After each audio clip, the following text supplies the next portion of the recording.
Учениците од средните кочански училишта уште еднаш му пружија рака на Методи Митев од Кочани. Под мотото "Биди хуман, донирај за Митев" организираа хуманитарна забава во трговскиот центар, на која настапија учесниците на детскиот фестивал Музички бранови, Народниот оркестар при Центарот за култура Бели Мугри и познати локални групи од Кочани. На посебни штандови се продаваа мечиња, срциња, книги од хуманите поетеси Љубинка Давидовска и Ана Дедова, цвеќиња, карамфили и други производи, со што и граѓаните на Кочани ја покажаа хуманоста со тоа што купуваат дел од понудените производи. Организираме хуманитарна забава за помош на Методи Митев.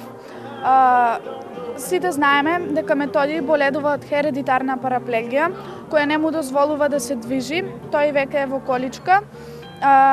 Знаеме дека до денес сме организирале многу хуманитарни забави и акции, само за да дојдеме до сумата на пари која му е потребна за операцијата во Кина.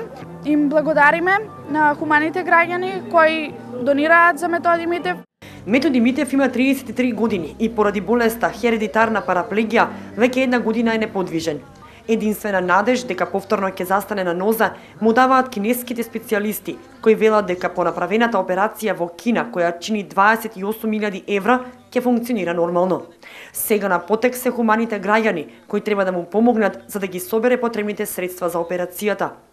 Освен со купување од штандовите, граѓаните можеа да донираат и во поставената кутија за таа намена, како и со јавување на телефонскиот број за донации 070 143 123 или на трансакцијска сметка во Тутунска банка.